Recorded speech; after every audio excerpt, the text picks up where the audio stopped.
My sister used my kindness as her personal safety net until I finally stepped back and watched her world collapse without my support.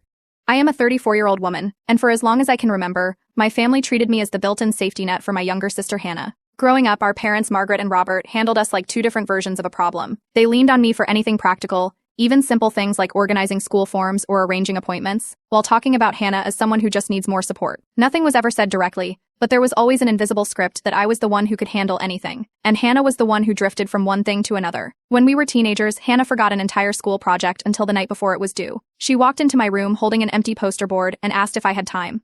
I spent hours cutting and printing things while she scrolled on her phone, only jumping in near the end to help glue pieces down. She turned it in, got a decent grade, and never mentioned the help again. It became normal. A year later, she got a parking ticket she could not pay. Instead of asking, she left it on my desk like it was a task on a to-do list. I used money from my part-time job to cover it and kept quiet so it would not become a family argument. Our parents continued reinforcing the pattern. Whenever Hannah lost track of something, they brushed it off with small excuses about her being creative or overwhelmed. When I handled a responsibility, they treated it like it was expected. College did not change much for her. She missed deadlines, overlooked requirements, and mixed up schedules. I helped her talk to the housing office when she misplaced paperwork, shared notes when she overslept lectures, and covered small academic fees when she mismanaged her budget.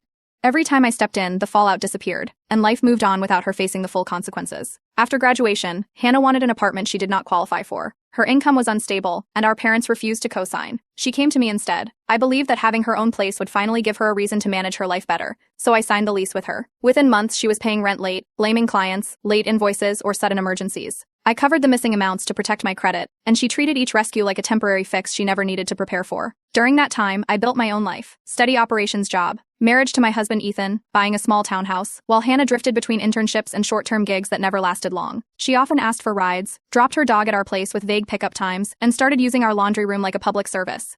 She did not mean harm, but she also never paused to consider the impact. In the extended family, I became the organizer for holidays and gatherings, while excuses were always made for Hannah's unreliability. Everyone assumed I would figure things out anyway. When Hannah said she wanted to turn things around, I helped her update her resume and connected her with a short administrative position. Less than a week in, she started arriving late, some tasks went undone, and I quietly completed a few to avoid issues. Human resources pulled me aside and reminded me that professional recommendations reflect on the person who gives them. It was the first clear sign that my involvement was no longer harmless. Even then, I transferred money late at night when her utilities were about to be shut off, telling myself I would rebuild savings later. Then one evening, Hannah called in tears. Her landlord had given her a move-out deadline.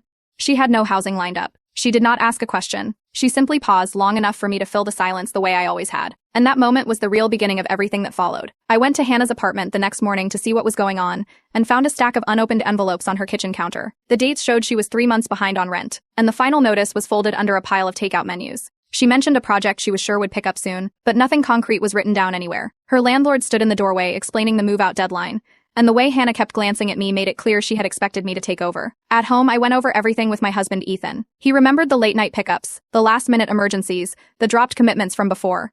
I told him it would be temporary and that we would set rules from day one. After a long talk, we agreed that Hannah could stay in the guest room if she followed a clear plan, a move-out date, a small contribution to utilities, shared chores, and steady job searching. Hannah showed up that afternoon with bags that looked like they had been scooped off the floor, shoes mixed with loose mail, tangled chargers, and half-filled notebooks. She walked straight to the guest room and dropped everything on the bed. Ethan and I helped her unpack for hours while she wandered between rooms, pointing out decor ideas for a place she insisted she would only stay in for a few weeks. Before she settled in, I met her landlord privately. I wanted to make sure nothing on her record hinted at an eviction. The balance was high enough to cause problems for her if another landlord checked her history, so I paid a portion to keep the file clean.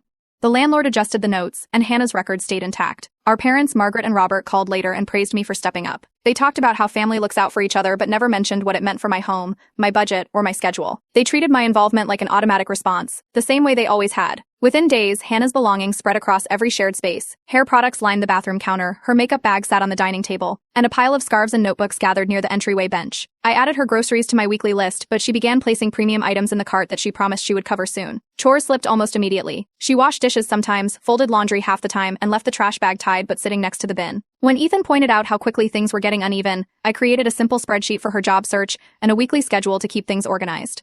She glanced at it and said she worked better without a rigid plan. Because she claimed transportation was too unreliable, I drove her to several interviews, shifting my work calendar and Lily's school pickups around her appointments. One evening, Ethan walked in to find 2 of Hannah's friends on the couch with takeout boxes everywhere, while I tried to finish a report at the dining table. That night, I wrote everything down formally: chores, deadlines, utilities, expectations. Hannah signed it with an exaggerated flourish, joking about being under contract, but she did not refuse. I began documenting more quietly. The months of late rent, the utilities I had covered, the missed interviews, the scattered routine. It was less about building a case and more about admitting the pattern I had overlooked for years. Then a few days later, she held out her phone with an apartment listing already in her bookmarks.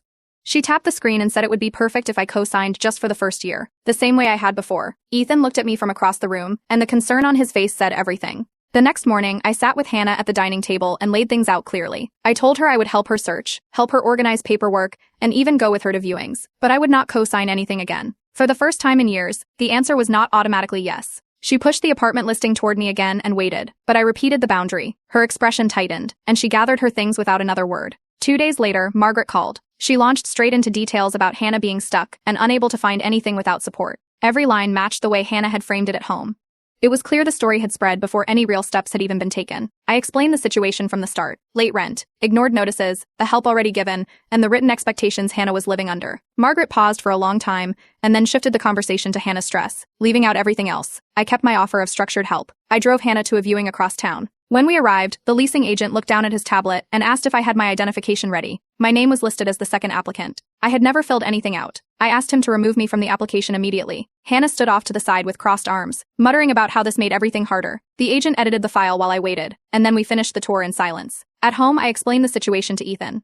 We agreed that anything moving forward had to protect our household first. I updated the written agreement to include a simple clause: no using our names, address, or any financial information without explicit permission. Hannah skimmed it, signed it, and moved on like it was just another piece of paper. That same night, I received a credit alert from a store card company. Someone had attempted an application in my name. The timestamp matched an hour when Hannah had been browsing the shared laptop in the living room. I contacted the bank right away, blocked the application, and added a verification requirement for any future credit activity. I printed the confirmation and added it to my folder. When I brought it up to Hannah, she brushed it off as an accidental click from staying on a shopping page too long. She seemed more annoyed by the discussion than by the seriousness of the alert.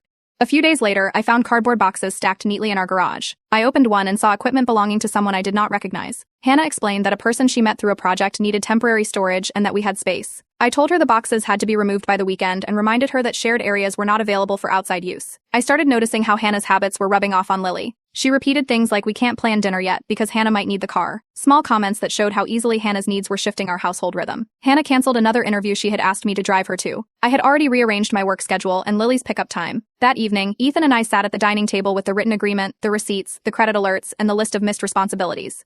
We laid everything out chronologically. For the first time, I spoke the words out loud. Continuing like this was no longer possible. A major change had to happen next. I found a posting for an administrative assistant at a logistics company, 10 minutes from the house. The hours were steady, the pay was predictable, and the onboarding process was simple. I printed the listing and placed it in front of Hannah while she scrolled through her phone on the couch. She looked at the paper, shrugged, and said structured roles limit creativity. She had not earned steady income in months, but she pushed the listing aside and returned to her screen. That evening, I gathered my laptop, a notebook, and a blank weekly planner. I set everything on the dining table and asked Hannah to sit with me. I laid out a schedule with application blocks, follow-up times, budget check-ins, and core responsibilities.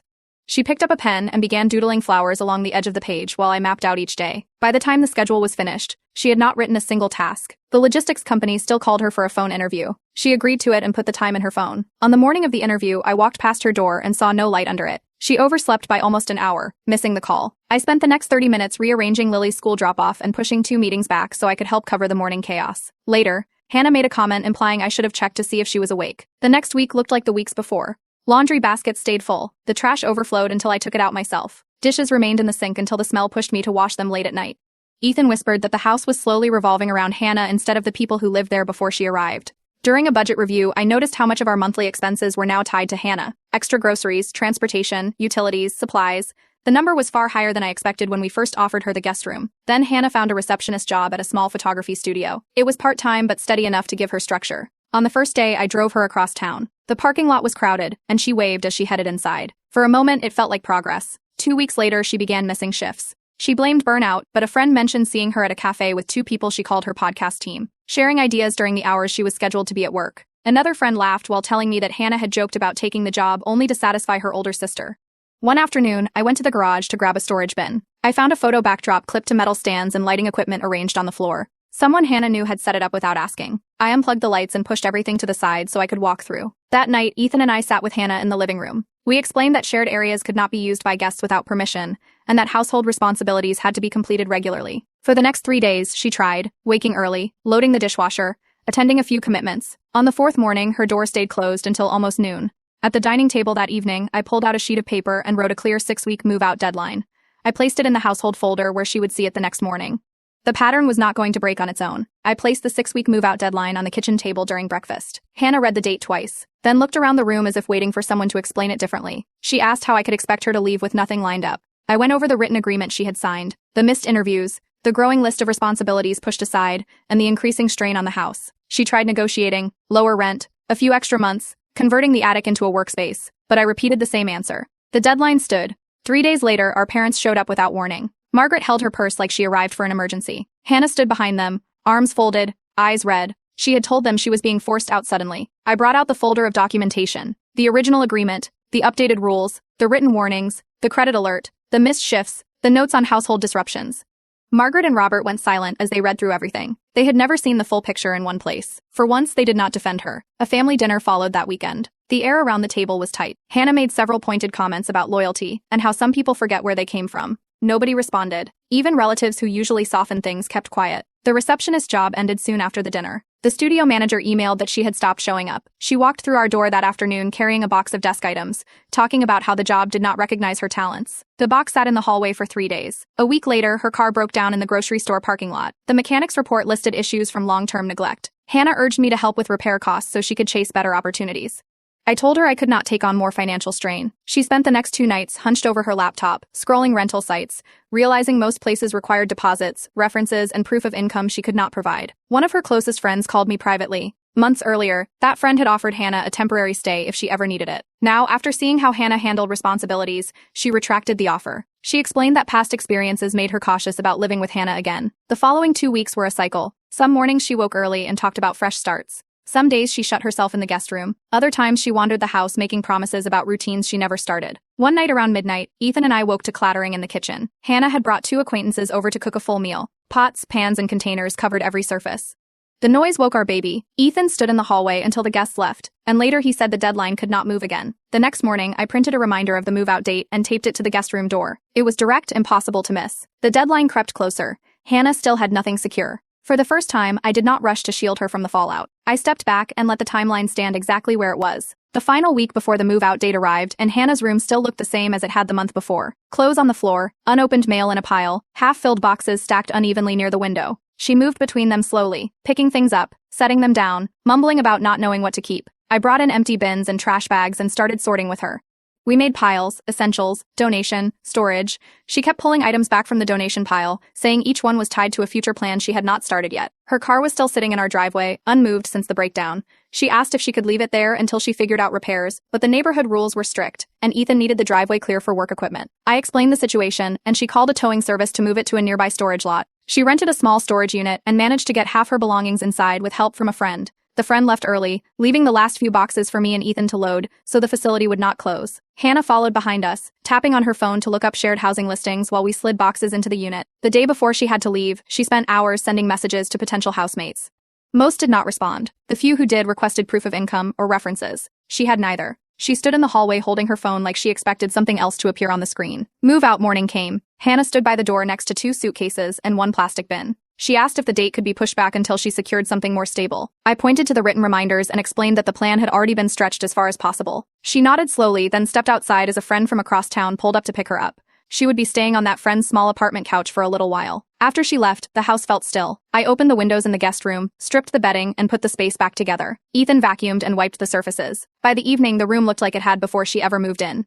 2 days later, Hannah called to update me. The person hosting her expected her to contribute to groceries and to be out of the apartment during work hours. She described the arrangement like it was unreasonable. I listened and reminded her she needed to manage things on her own now. The next day, I received an automated notice that her storage payment had failed. She sent a brief message asking for help with the overdue fee. I replied that I could not cover it. She attended a hiring event later that week. The jobs available required consistent attendance and structured routines. For the first time, she applied anyway. She got a temporary placement stocking shelves on early morning shifts. A few days later, her host asked her to move out due to disorganization and late-night activity. That night, she sat in her stalled car in a grocery store parking lot, sending short updates as she looked for somewhere else to stay.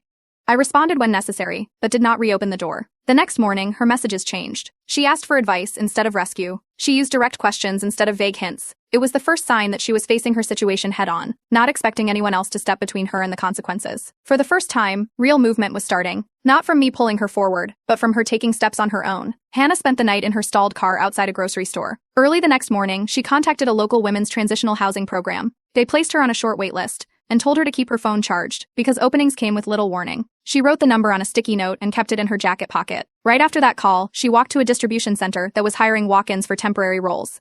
The line moved fast. She filled out the forms, completed the safety briefing, and attended the short orientation without involving me at any step. By the afternoon, she had her first shift scheduled. The center paid daily. She used the first payments to buy meals and arrange carpools with coworkers. She set aside a few dollars each day so she would not run out of transportation money. By the end of the week, she had enough left over to buy a small planner from a discount store. She wrote down work shifts, storage deadlines, and bill dates. It was the first time she had ever used a planner consistently. 2 weeks later, the housing program called. A spot had opened. Hannah moved into a shared unit with 2 other women. The building required weekly check-ins, chore rotations, and financial planning sessions. She unpacked her belongings into a single drawer and a shared closet and started the program the same day. I met her for coffee that weekend. She arrived carrying the planner and explained her new routines, cleaning schedules, budgeting classes, curfew rules. She shared it straightforwardly, expecting nothing else from me. I listened, asked questions, and let her handle the details herself. A coworker referred her to a mechanic who offered a low-cost repair plan for her car. She arranged the tow, approved the repairs, and paid the first installment on her own. She only texted me after the car was already fixed and parked safely in the program's lot. Over the next several weeks, she showed a level of consistency she had never demonstrated before. She arrived early for shifts, planned transportation ahead of time, and stayed late when supervisors needed extra help. The management team began offering her additional hours because she was one of the few temporary workers who always showed up. She called her storage facility directly, negotiated a reduced monthly fee, and paid the balance on time. No emergency messages, no last-minute chaos. Our communication changed too. Instead of sending vague hints or asking for money, she sent short updates about work numbers, housing program tasks, or repairs she had already handled. For the first time, her life was not built around my involvement. Margaret and Robert started calling her directly. Their conversations became shorter and more practical. They asked about her job, her new routines, and her housing program requirements without looping me into anything. After 2 months of steady income, Hannah found a small studio apartment that accepted applications from people transitioning out of structured programs. She handled the paperwork, the interview, and the references on her own. She let me know only after she received the approval email. On move-in day, she rented a small truck, gathered 2 coworkers, and emptied her storage unit. I met her briefly in the lot. She lifted each box herself and carried it into the apartment without stopping. Inside, she sat on the bare floor and talked through the habits she was building: weekly budgeting, set cleaning days, alarms for bills, a system for tracking interviews. She acknowledged she had relied on me more than she should have. When I left, the apartment was still mostly empty, but the shift was unmistakable. Hannah was finally moving through her life under her own power, and this time the change was coming from her, not from me catching her fall.